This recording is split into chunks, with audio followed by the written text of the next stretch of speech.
Rich Ortiz here with the fighter's voice, the only voice that matters. You have that fighter on you right now. You have that. Talk about Mexican Independence Day. We can call this Teddy Atlas here in Las Vegas, Nevada. You heard it from the champion himself, simply knocking out the competition. Not Rich Ortiz here with the fighter's voice, the only voice that matters. And like Eddie Lopez, because Josh Taylor is the 4th division world champion, Mikey Garcia. Good evening, ladies and gentlemen. I'm your host, Richard Ortiz of The Fighter's Voice, the only voice that matters. And I'm like our guest today, 6-time world champion, undisputed champion. Ladies and gentlemen, like Zab Judah, we're simply knocking out the competition. Welcome to The Fighter's Voice, Zab. Thank you for having me. Appreciate it. What's up, Fighter's Voice? Man, we're doing it, man. There we go. Hey, not like real TV. Relatively. Zab, when you first put the boxing gloves, did you know you would have the career that you've had when you look back? I mean, because you're very athletic. You could have been a football player, basketball player with that left-handed hook. Talk to us. You know what? I never had another opportunity of knowing if I was good at any other sports because I never played any other sports. You know, boxing was the only thing that my father allowed me to do. So, you know, and I was so good at it that I just kept excelling to the next level. I went higher and higher and higher. You know, those that don't know, when was the first time you put the boxing gloves on, and what did that first victory feel like? The first time I put the boxing gloves on, I was 6 years old. You know, it all started from my dad. My dad was a fighter. He was a kickboxing, 3-time kickboxing world champion. And this is back in the 80s. He took kickboxing to the height of the height. And back then, there was really no money in kickboxing. This is before the MMA and all that kind of stuff like that. You know, and he took kickboxing to the height of the height. And he said he got 11 boys. And he said, if I'm going to do anything with my boys, I'm going to put them in boxing because they can make money and they can have a great future. And that's what he did. So at the age of 6 years old, you know, when I was 5 and stuff, we used to go to the gym with him and punch around, play on the backs. So at 5 years old, he started teaching us the craft of boxing. At 6 years old, I had my first fight. From 6 years old to 41 years old is my duration of boxing. I never did no other sports, never did I never had a job. I never done anything but just fight. That's quite a career. And when your dad was doing kickboxing, was that PKA, I believe? Yes, PKA, ISKA, WKA. He was the all-those champion. My dad won all of those belts. I remember that they have some different rules. Correct me if I'm wrong. I believe in every round you at least got to establish 7 kicks or attempts. Right, correct? Right. So my dad's record was 49 wins, 1 loss, and 39 by knockout. His one loss came from because he didn't put in enough kicks during the fight. I mean, during one of the rounds or something like that. So he lost the fight because of that. Yeah, I remember they were very strict on those kicks, and you had to get them in. And yeah. So hey, it's a good thing that I brought that up. Now, 11 kids. Were you the only one that put the boxing gloves on, or were you the one that just took it further than everybody else? Yeah, I'm probably the one that took it the furthest, but all my brothers fought. All of my brothers fight. You know, we was known as the Judah brothers in New York City. You know, this is in 93, 94, 95, 96. We was a team that ran it up. You know what I'm saying? Like, we won everything. It was the Judah brothers. You seen a bunch of them hop out. You know what I mean? So that's how everybody guys roll deep. That's how everybody remember us and recognize us as the Judah brothers. So how old were you when you first turned pro, and what was it like in that dressing room before that first bell rang? My pro debut was special. I was the co-main event to Pernell Whitaker. And we fought on HBO. This is when HBO was still moving. We fought on HBO. I was the co-main event. I can remember the night, like yesterday. I came out, my dad was in my corner. Ronnie Shields was in my corner. Lou Duva was in my corner. That's right. Yeah, my cut man was, what's my cut? Joe Sousa. Rest in peace, Joe Sousa, Lou Duva, all those guys. And I just remember coming out and they zipped down my jacket, took off my jacket. It's the first time I'm in an actual ring. So first of all, the freak night was Pernell Whitaker's co-main event. I've never seen this many people, this big of a crowd. I was the co-main event to this fight, and it was in Miami, Florida. And if anybody that knows boxing knows, Pernell Whitaker at this time was Pernell Sweet Pea Whitaker. He was the pound for pound, one of the greatest fighters in the world. And I got a chance to come out as the co-main event for him. And it was a special night, man. I just remember taking off my shirt and no headgear. I just felt naked standing there. I mean, you go back and watch the fight. I fought a guy by the name of Michael Johnson.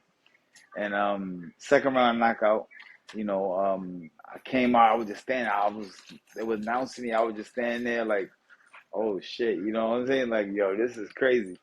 And the bell rung. I came out. He threw a hard right hand at me, and I flipped it. And I said, okay, it's on. He trying to take my head off, and then I just went to work. And I dropped him in the first round. We went back to the corner. I got some water and stuff like that, and they say, just take it to him. Remember what you learned. I took it to him. I knocked him out. You remember your walkout song on your first fight? Oh, the walkout song. No, I can't remember the walkout song. No, I don't remember. I don't know. That's a good one. Well, even if you remember it, you were so zoned out and, so focused. I bet, they could have played anything. And hey, all you heard was the bell ring. You know what? To be honest, I don't remember even picking a song for my first fight. I don't remember. I just remember it was a big night. I remember that big night. The crowd was packed. It was jam packed. And I was super nervous, and but it turned to be a great night, though. Speaking of super nervous, how did you get the nickname Super? So the nickname Super came from my dad. I picked the name. I called myself Zab Lightning Judah because I was so fast, and my dad was like, "Nah, your name is Super." So I was like, at this time we were living in New York City in, buildings, environments. So I'm like, super, like the super of the building. Like, that's like, I'm not the maintenance guy. Like, he's like, no, you super. Like, you super. Everything you do is super dope, super big, super this. It's like almost like Superman, but super Judah. And I was like, oh, I like that. And I just stuck with me. So my father actually named me Super Judah. So shout out to Pop Dukes for that. Abba. There you go. I mean, and you had a great corner. You had a great team behind you. Everything was working for you, man. I mean, yeah. Do you remember the first phone call when you got it and said, "Hey, Zab, would you like to fight for the world title?" What was going through your body? What were you thinking when you got that call or when you got the news? Well, it wasn't so much of a one call, but it was a strategy of a build-up. Back then, my manager was Shelly Finkel and Lou Duva. And those guys had a great game plan for me.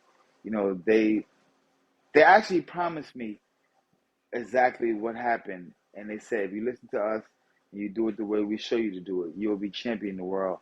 I turned professional at 18 years old. By 20 years old, I was champion in the world. And Duva told me this. He said, you keep fighting the way you're fighting, you'll be champion of the world at 20 years old. And I was champion of the world at 20 years old. That is very young, man. I mean, you're not even old enough to drink alcohol, man. 20 years old and you got the strap.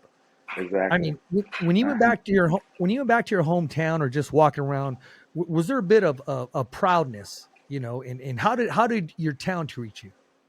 Well, the Proudness started way before that because, I was one of the, I had a huge amateur background. I was 115 wins and 5 losses, multiple Golden Glove champion. Like every tournament in New York City, I won at least 4 times over, 4 or more times. National, I was the Olympic 1996 alternate in 96, saying with a great team behind myself was, Floyd Mayweather, Antonio Tara, Fernando Vargas, Zaire Rahim, a lot of those great guys like that, and I was an alternate on the team, which later on I was told that, I didn't make the team because of a lot of politics. You know what I'm saying? Let's put it like that. But I almost had a meltdown after the Olympics when they took the opportunity from me. I was gonna quit boxing. I said, "Oh, this is fake. This is corny. This is not good. I really wanted to fight, and they took it from me."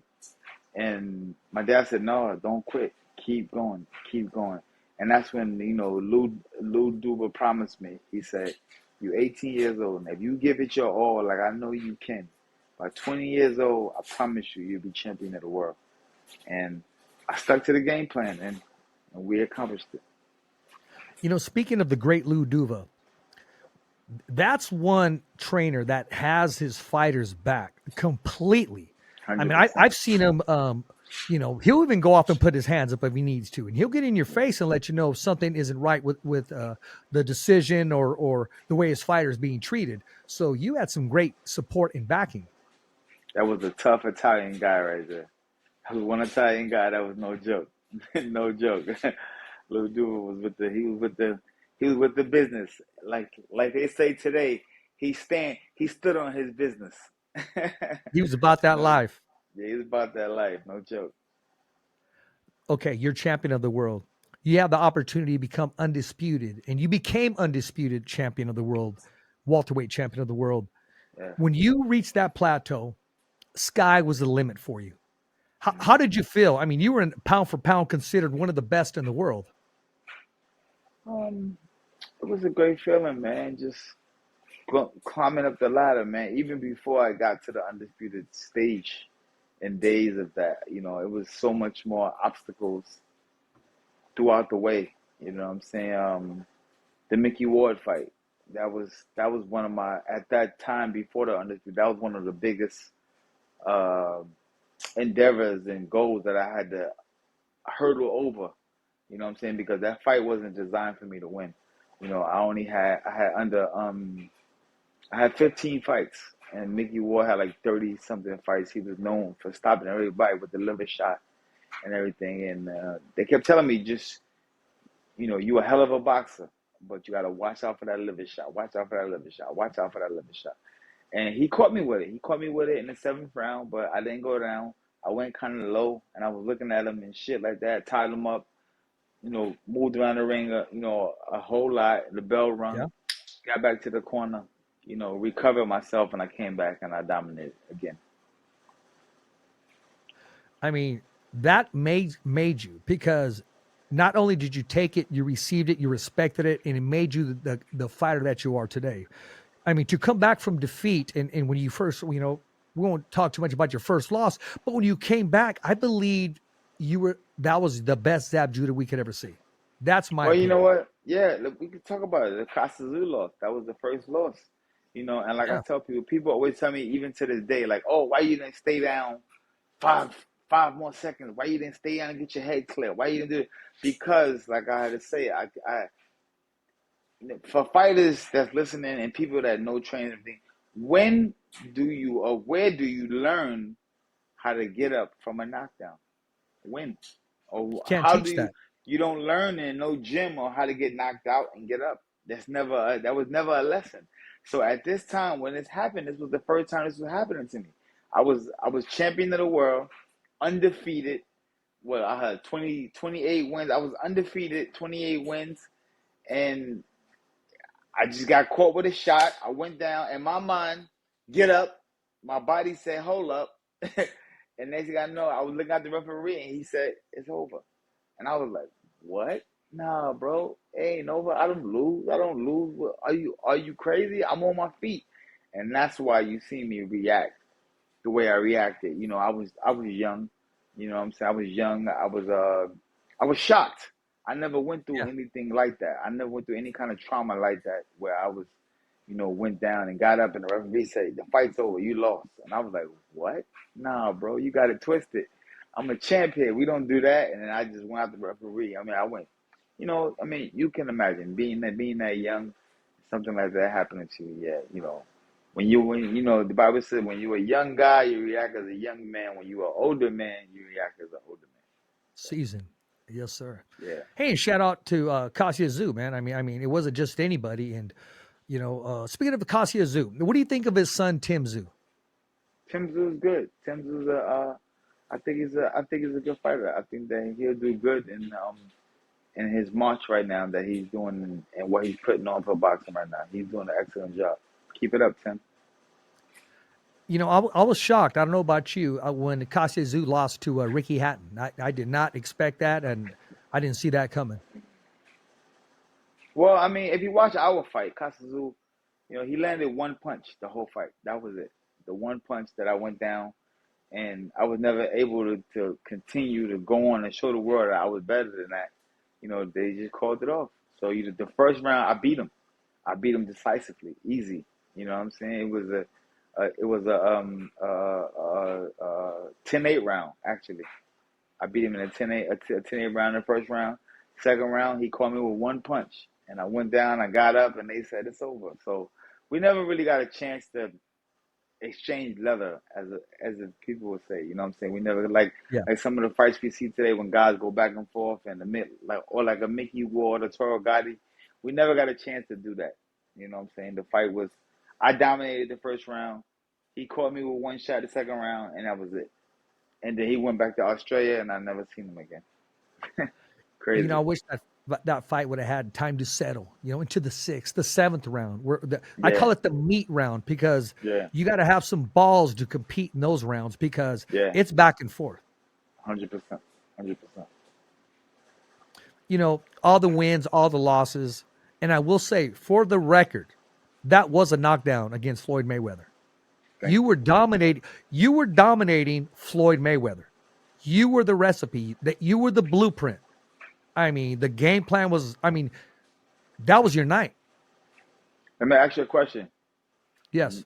Just like this, no particular fight. If two fighters are fighting in the ring and somebody else from the other corner decides to jump in the ring during the fight, what is that called? That's a DQ. That's a no contest. Go back and watch the fight. We was fighting. Roger came in the ring, and in today's day, they would have just that's over. But exactly. That person could actually get sued because disrupting the promotion and get 100%. Kicked out, get 86th. Because the promotion 100%. Is there, the promoter's handling it. You've involved yourself in the promotion, in the contest 100%. That everybody's paying tickets for, the pay-per-view that everybody is there to watch. You disrupted it. Therefore, you can also get sued. So, no, 100%. I hear you there, brother. Big time. Trust me. So let's talk about the fighters that inspired Zab Judah. There has to be a few when you were growing up and you were watching. Let 100%. Us know who inspired you. 100%. My idols of boxing was Pernell Whitaker, Marvelous Marvin Hagler, Mike Tyson, and Sugar Ray Robinson. So of those four gentlemen, I took a bits and pieces from each of them, and I put together Zab Judah. I love the footwork of Sugar Ray Robinson. I check this out. I believe, because if you look around at Sugar Ray Robinson's footwork, I believe, honestly, and I'm probably going to get some emails for this, I believe Bruce Lee copied his footwork. Because it's the same footwork. If you look at Bruce Lee's footwork when he's dancing around and you look at Sugar Ray Robinson's, come on now, put it together. But it's nothing wrong with looking at another great. No, absolutely not. And taking a bit and a piece from him and adding it to your arsenal. There's nothing wrong with that. Hey, to me, it's the fact when a fighter takes from another fighter and tries to be like him. Oh, that all happens the way, too. Walk, talk, sit, jab, hook. Like that's a no-no for me. You know what I'm saying? If you look at it's like for myself, I took the defense from Pernell Whitaker, the aggressiveness from Mike Tyson. You know what I'm saying? The relentlessness from Marvelous Marvin Hagler, the footwork and the maneuver from Sugar Ray Robinson, and I created Zab Super Judah, but I still kept my identity of who I am. You know what I'm saying? I wasn't trying to walk and talk and recite poems or rhymes. I never done nothing like that. I know who you're talking about. You're talking about a certain heavyweight right now, and I'll leave that one alone. No, I'm not talking about. No, for real. I'm not talking about anyone. I'm just talking about the state of the game when fighters mimic other fighters, but they take it a little bit too far. Yes, I agree. Yeah, and that's when they lose the originality of themselves. You know what I'm saying? They lose the original content of who they are to become this. And most of the time, 99% of the times, you don't do well like that because you're gonna make a mistake because somebody else can't be somebody else. You gotta be the best you that you can be with added seasoning and sauces.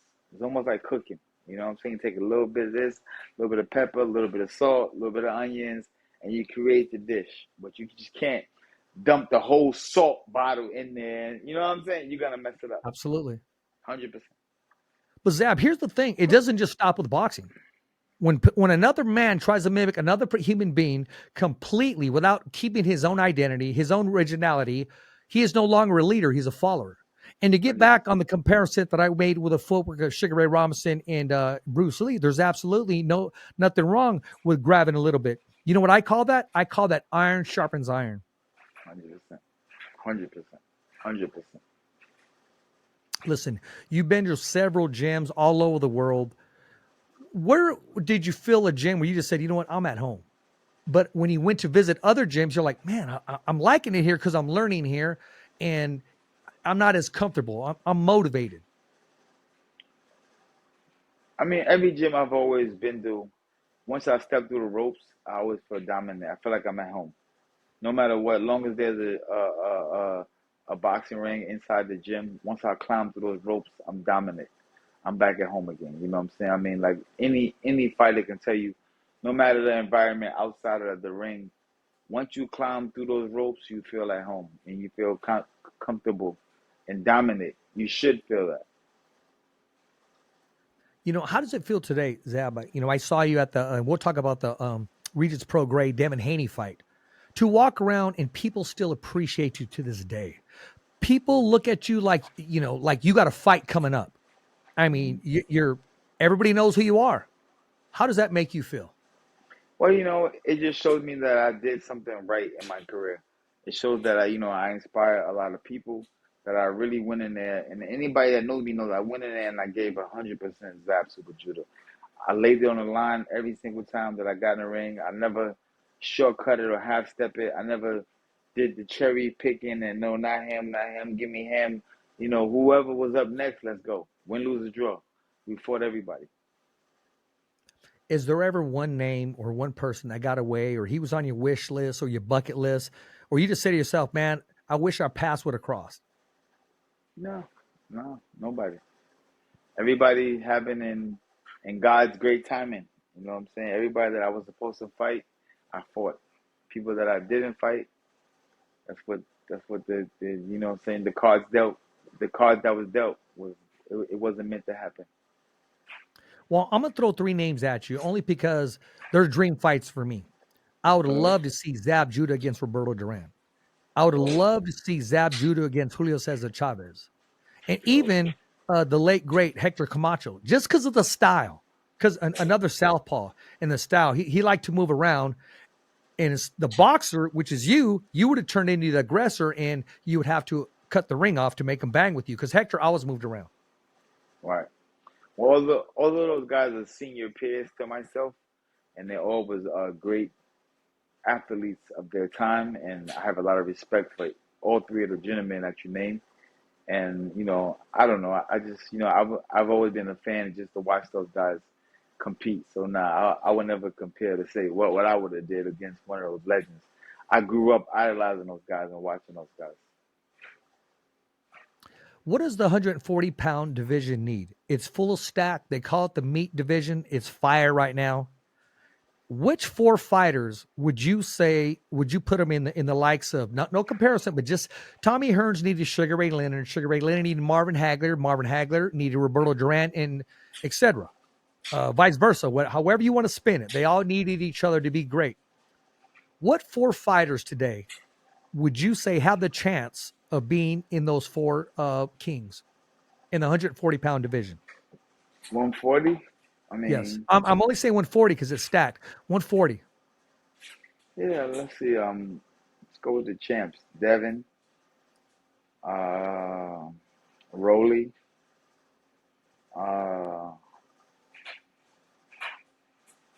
is Ryan Garcia in that weight class? Yeah, he's in there, moved up there. So did Teofimo Lopez. Lopez, him, Tank, if Tank getting that weight, Shakur Stevens. I think those guys right there fighting each other definitely is gonna make their mark of who they are when it comes down to categorizing them as 1, 2, 3, 4, and 5. So I think in order for those guys to fight in order for those guys to place their numbers and records, they have to fight each other. Or else it's always going to be, well, he was good, but he was good too. So I got 1-1, 1-1. But I think that it's going to take for those guys to fight each other so that we can make a proper count on who was 1, who was 2, who was 3, who was 4, who was 5. Zab, who's fighter of the year for 2023?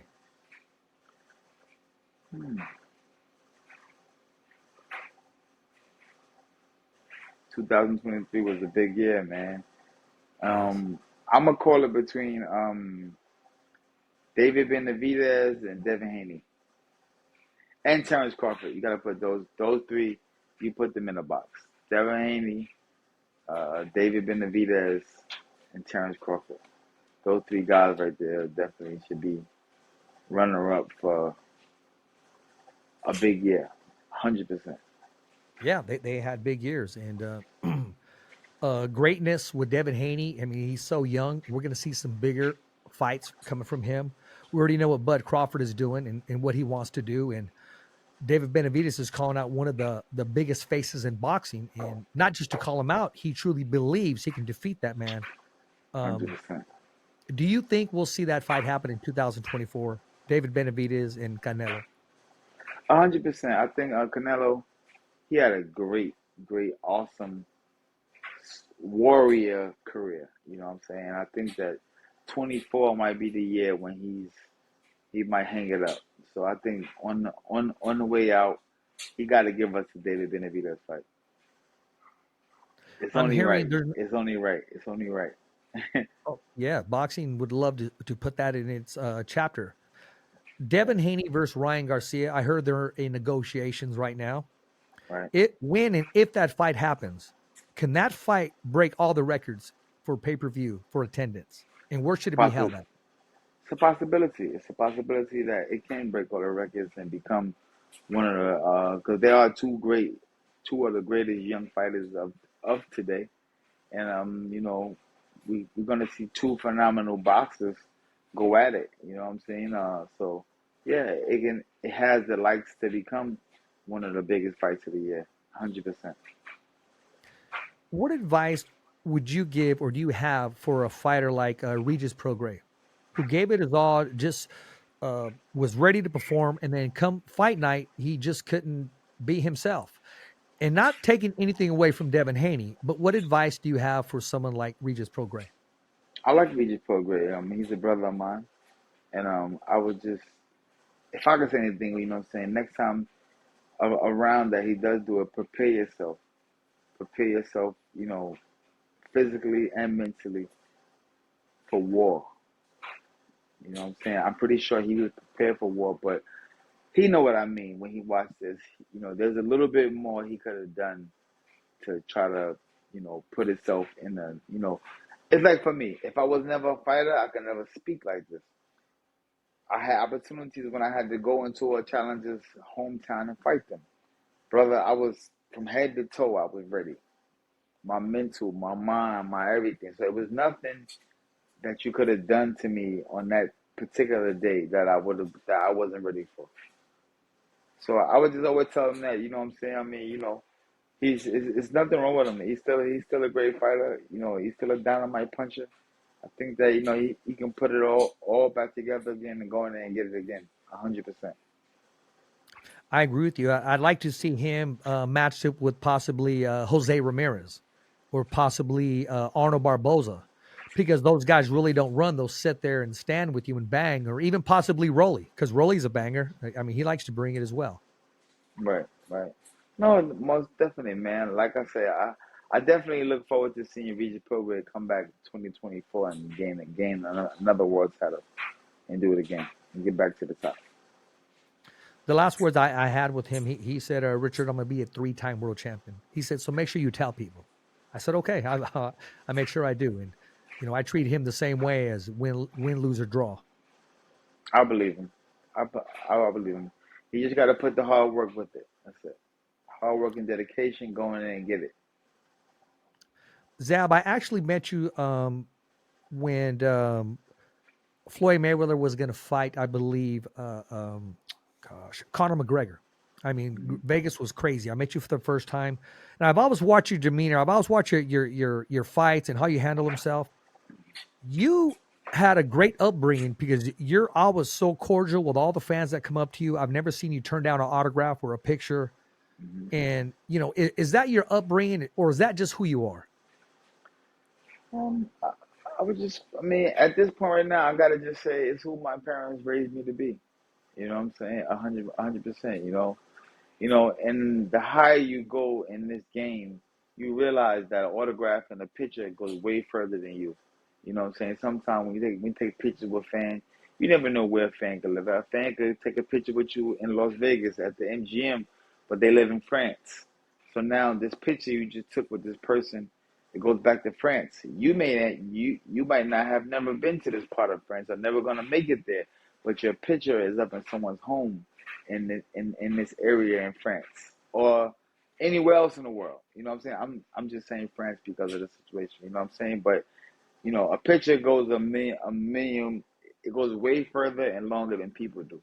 So I always like to take my time out and just give that's my way of paying back my fans that have watched me for so many years and stuck with me and appreciated me. This is my way of showing them that I appreciate you.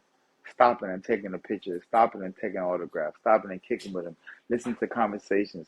Because people have a lot of interesting things that they tell me, you know what I'm saying? Like, oh, back when you used to fight, you know what I'm saying?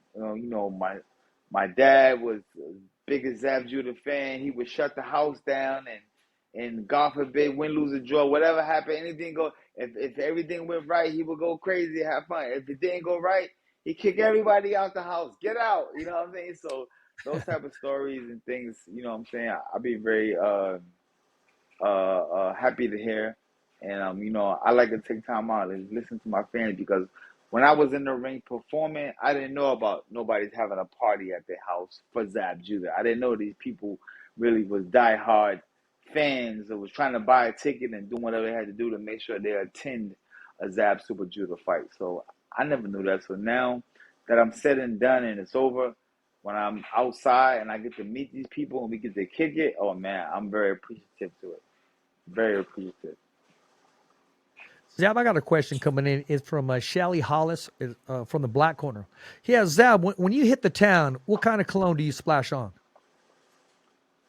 I'm a cologne guy, so I have a lot of colognes. I don't know. I guess I pick it by the events.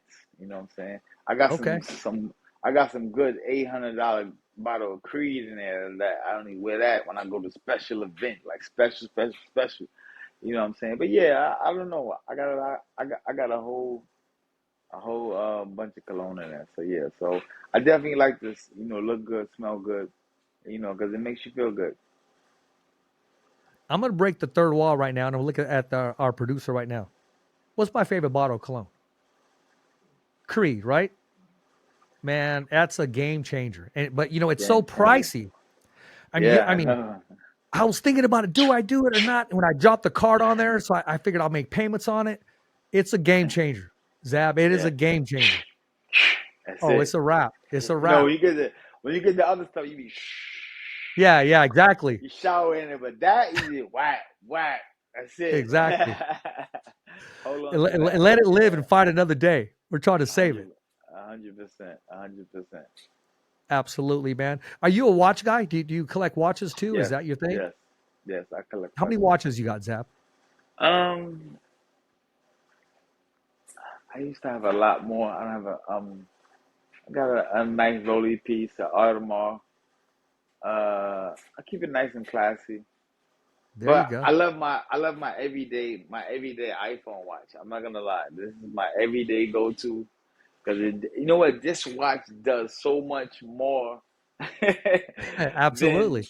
Then the rollies and the Hublots, this does a whole lot more. So I don't know. It just keeps It's track like of it's everything. like your office on your wrist. It's like your office on your wrist, no joke. It tells me everything, time, weather, maps, everything, bro. So it's like, my on my everyday moving around day, yeah, my Apple Watch is definitely. But when I'm going out to a nice boxing event, I put the Audemars on the Hublot.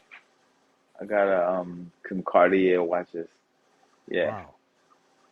Wow. Wow. What's your shoe game like? Dress shoes or sneakers or both? Both.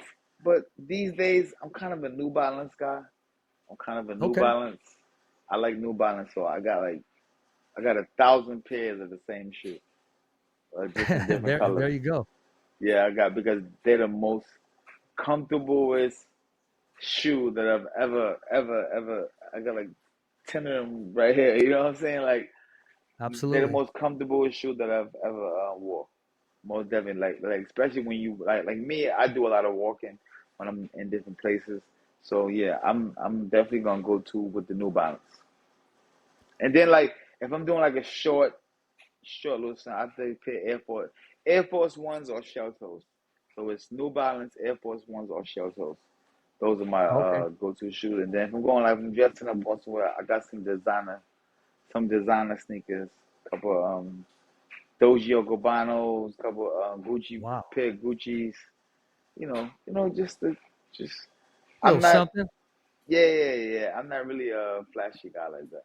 I don't really. I keep it basic and simple. I don't like logos because I'm not unless I'm sponsored by them, then I'll wear a whole bunch of logos everywhere. But other than that, nah, I'm pretty basic. Hoodies and t-shirts. There you go, man. I gotta send you a Fighter's Voice t-shirt, man. So when you're walking around, hey, the only voice that matters is the fighter's voice, my man. You know that 100%.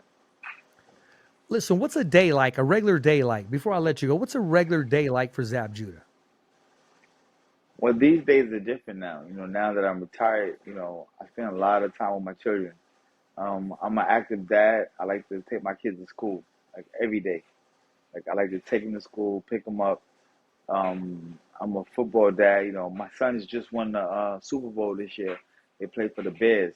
They're 8 years old. Okay. I have twin boys. They play cornerback, and they won the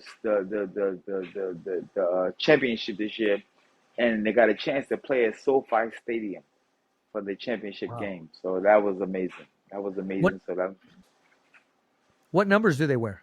What are their numbers? uh, so one is 21 and the other one is 22. Oh, there you go. Yeah, There you go. yeah.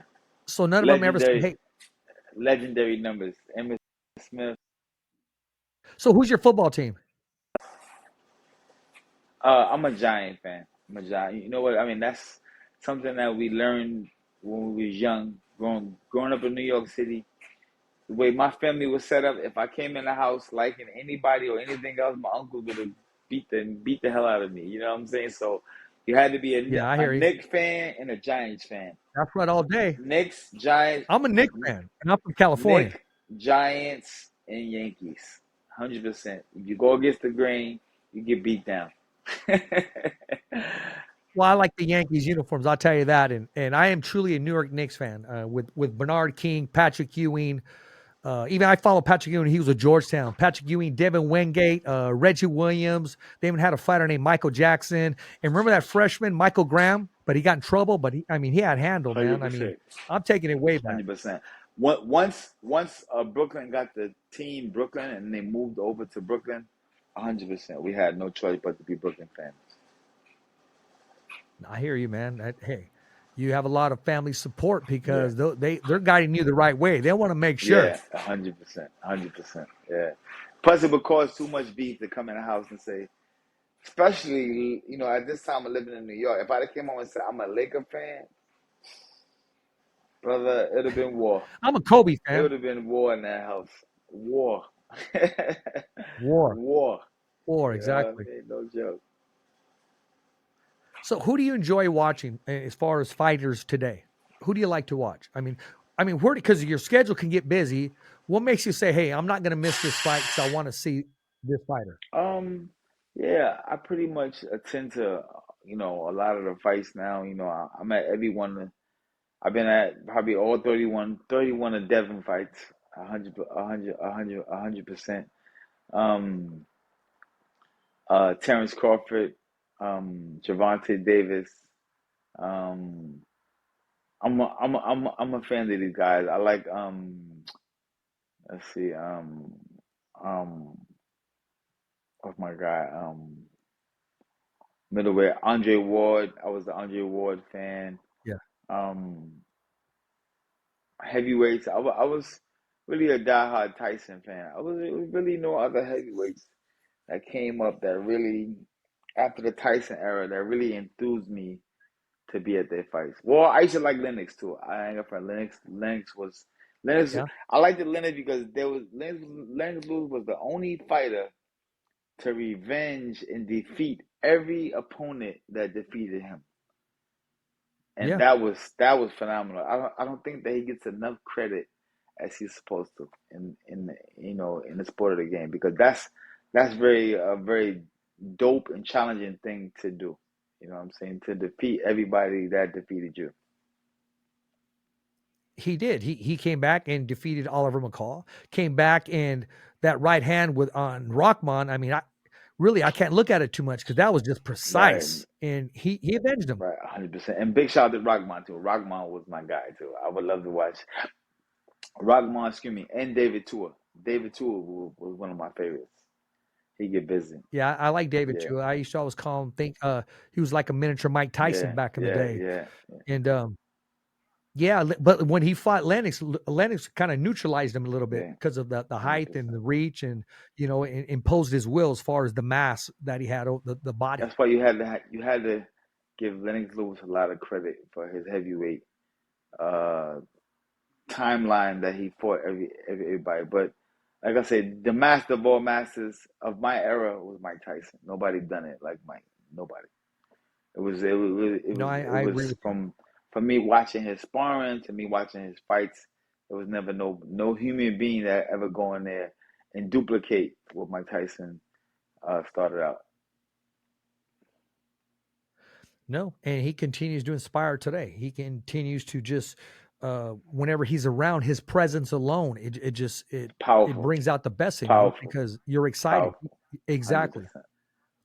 Almost the effect of Muhammad Ali whenever he walked Mm-hmm. around. And Mike Tyson brings that presence, but in today's era. Right. 100%. 100%.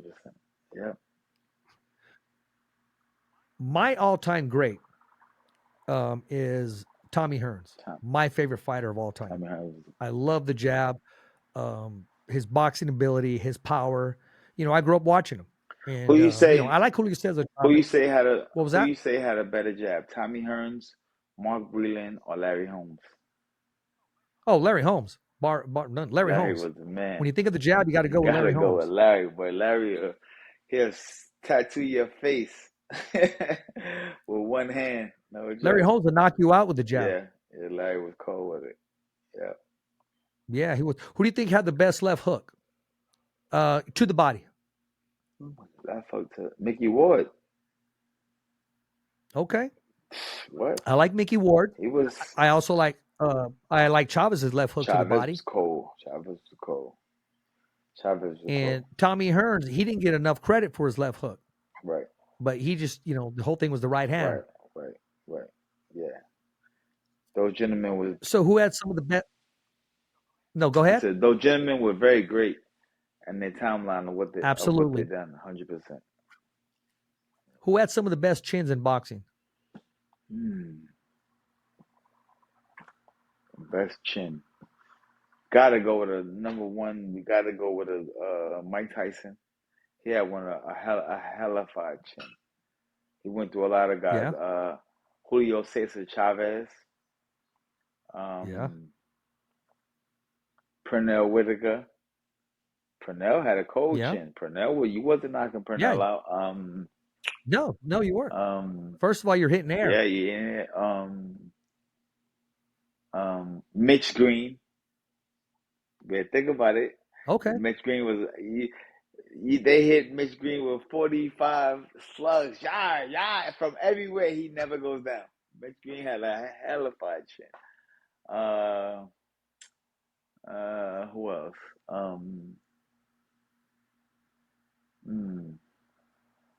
Ray Mercer. Ray Mercer, Michael Dopes, Ray Mercer. Oh, Michael Doe, man, you're taking it back. Yeah, Michael I'm Dokes, talking about. Michael Dynamite This Dope. was when boxing was boxing. Motherfucker stood there toe to toe. Oh, Boom, boom, boom. absolutely. Holyfield. You got to put a Vander Yeah, in Holyfield. Holyfield. Do you remember the rematch with Michael Dokes and Mike Weaver Oh in the rain? God, that was still. I might watch that tonight. I'm gonna watch that fight tonight. That was cold right there.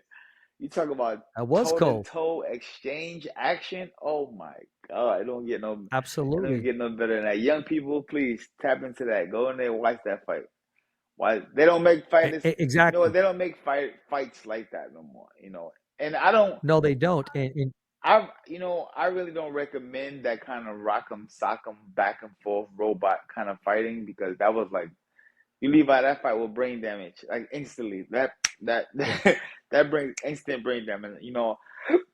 I'm a fan of the Pernell Whitaker, slip around, Floyd Mayweather, use your defense, use your brains. The young Devin Haney's, guys like that use their brain. Terrence Crawford, get in, get out without being touched. The bank robbery kind of fighters, because not only is it shows a lot of skills, you last longer and you go longer. You know what I'm saying? Pernell Whitaker always told me, he said, move your head or somebody gonna move it for you. But it's gonna get moved. there you go. That's great advice right Believe it there. or not, it's gonna get moved. Trust me. You got to put that on a boxing I shirt. know. Somebody probably gonna see You it. do. You got to hashtag Somebody that. probably gonna see it and steal it. I know. Nah, it's okay. But hey, but you know who it's said it first. it's right here. It's on the Fighter's Voice. You know who said it first, though. Yeah, so we documented it. And speaking of fighters, and when we were talking about Michael Dokes, one of the most vicious knockouts was when Michael Dokes fought Razor Ruddock. Because Ruddock, when he had the smash, it was kind of like he'd bring it down from his waist and just kind of he didn't really turn it. He just kind of brought it. And he just, Razor Ruddock had a good chin as well. What about Roy Jones? Roy Jones had a cold left hook. Right hook. Oh, cold absolutely. Right hook. Roy was cold and fast. And Roy Jones in his prime, he would break ankles, like you would a basketball player or a running back. He'd break ankles in the boxing gym. I remember when he knocked out Prince Charles Williams. Remember when he just kind of went down like timber. His top of torso went to sleep and was falling. Yes. And the bottom torso was just still standing. His legs and everything was still stationary, and his top part just fell asleep like that. That was amazing to see, man. You're like, wow, that's amazing. And let's not forget about the body shot when he knocked out Virgil Hill, who's never been knocked out, and he got knocked out by a body shot. What about Michael Nunn? Not even Tommy Hearns could knock him out. What about Michael Nunn, too? Michael Nunn with 2 body shots and 1 hook on the chin. Oh, my gosh. You're taking it back. Michael's second to none. And he was winning that fight against James Toney. Yeah. It's just, it was just like a passing of the torch, but Michael's second to none. I mean, he was good for boxing. Cold. Word. He was cold, man. Yeah, I mean, hey, man, let's keep going, man. Who else you got in the repertoire of fighters? A lot of guys. What about Arturo Gatti? Got to talk about Arturo. Arturo Gatti. Arturo Gatti came to fight. Arturo was a warrior's warrior. He was a warrior's warrior.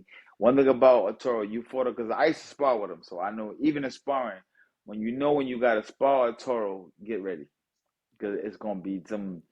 You can hit him with some stuff, but he gonna come back, brother. He gonna come back. Like, you gotta move that head. Like, I was younger, and I got a lot of work in with Arturo. Arturo would use me for speed and quickness and things like that when he was coming. He was champ of the world. He was my older guys, so he would use me on his sparring for for like fast movement and quick. And aggressive style guys coming at him. And if he fought a southpaw, he would definitely come and give me, Zab, come on, Zab, let's get some work. Me as a young guy to look at him like, man, I ain't ready for this shit today. You know what I mean? Because one thing about Arturo, when he brung it, brother. He made you. He brought the best out of you. You know what I'm saying? I mean, I thank God for all my Absolutely. I thank God for all the OGs that I came up sparring with. You know what I'm saying? That gave me the knowledge in the game and made me to who I am today. Well, let's not forget about terrible Terry Norris, and you also got Azuma Nelson, Jeff Finnick. These guys, I mean, they in their own right. Cold. Azuma was cold. Azuma was cold. Yeah. I met him in Las Vegas, and he doesn't shake hands. He puts his fist out there. Yeah. And then when he looks at you, he doesn't salute you, but he does that lion pose. Yeah. When you see him, and he's very nice guy. Yes. Him, Jesse James Leha. Had a chance to meet all these guys. I used to spar with Jesse James too, and Jesse James was another cold one, another Texas boy. Bring it, bring that fire to you. No joke. Yep. Ike Corte, had a great jab, that was a good victory when Fernando Vargas beat him and neutralized his jab. Right. Johnny Tapia. What about Johnny Tapia? He was another cold. Oh man, he didn't take a round off. He was so full of energy, just like Benny Pazienda. Johnny was cold. What about my guy? Aaron Pryor, Aaron the Hawk. Oh, the Hawk. The Hawk get on the you, Hawk. brother. You just point at you. Right, when the Hawk. That has to be intimidating, man. No one has ever done that like the Hawk. Right. But you cannot forget the punching power and the tenacity of Julian the Hawk Jackson. Cold. That guy has some power. Cold. What about my boy Jerem? I knew a lot of fighters. Zab, they didn't even want to spar with him. What about my guy Jerem McCullen? Wait a minute. Oh, yes. Okay. Hand, he'll put you to sleep. I will say this. The fight, we never got a chance to see Jerem McCullen and Roy Jones. I've always said this would be the guy to defeat Roy Jones or pull out the best in him.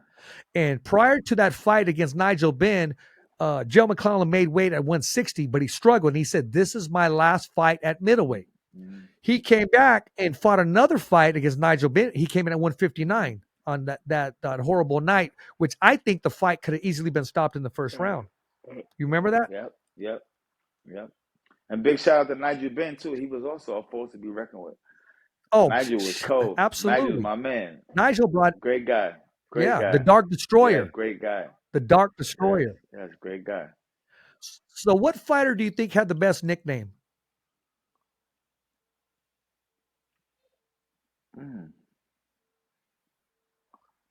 I mean, besides... I like Oliver McCall. I mean, besides Super Judah, I don't know. I heard that. Huh. I don't know. Remember Oliver McCall, the Atomic Bull? Yeah, that was pretty cool. That was pretty Atomic Bull. It's a lot of syllables though. A lot of words. Yeah, it is. It is. I get you there. Still like Super. There you go. I do too. Of course.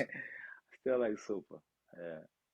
Well, you are Superman, and I appreciate you coming on the show, Zab. And this isn't the last time, man. I know I hounded you, but you know what? You called me back personally. You text me back personally, and what you told me is 100% real. The first night I met you, and I knew I wanted to be myself in front of you instead of just saying, "Okay, I want to get you on the show," and then walk away.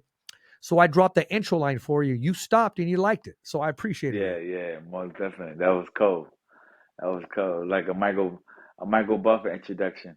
It was pretty good. Absolutely, pretty man. good. Thank you. But one thing about it in life these days, as you grow up, you try to be a man of your word. You try to be, you try to keep your word, and you try to if I'm gonna say it to you, one thing about me, people know. If I say it to you, if I say it, then I'm gonna keep my word and do it and get it done. Absolutely, man. And I'm still going to stay in contact with you. I'm going to text you now and then, and I'm going to send you some videos every now and then, because I don't want it to be about every time I see Zab, hey, let me get a picture or let's get an interview. Right. I want you to know that when you're with me, what you see is what you get, man. And I'm 100% real. And I appreciate you keeping your word. Thank you. I really do. It means a lot. And I keep my word as well. Thank you. I appreciate you too. Well, Zab, how can we follow you? How do we stay in contact with you? What's your Instagram? What's your Twitter? So my Instagram is Zab Judah. My Twitter is Super Judah. SuperJudah. And then my Facebook following is Zab Judah. It's my whole name. ZABDIEL Judah. JUDAH. Hey, anybody want to give a shout out to? Right now, the platform's all yours. Yeah, I just want to thank my mother, my father, my family. I want to thank God for another great opportunity, another great interview. I want to tell my children I love them. Man. I love my children. And, you know, to all the great fans and the people that follow me and support me, I want to say thank you. And, you know what I'm saying? And thank you for your support. And, I mean, hey, you had me on you heard me here in the Fighter's Voice. We'll see each other again somewhere else soon. Absolutely. We got to sit down and watch a classic fight together. yeah. Because you had me going, man. I mean, yeah. we're going back and forth. Yeah. Most definitely. There's definitely some great fights out there to sit down and watch. 100%. Exactly. Well, ladies and gentlemen, if you haven't already subscribed to our YouTube channels, www.youtube.com/thefightersvoice. Remember, I'm your host, Richard Ortiz of The Fighter's Voice, the only voice that matters. And unlike our guest, Zab Super Judah, we're simply knocking out the competition. As always, it's a wrap. Thumbs up for Richie. Okay, fight fans, it's not goodbye, but until next week. Remember, it's always voiceography at its finest. So on behalf of Richard Ortiz, the special guests, saying hasta luego, babies. And always, thanks for listening.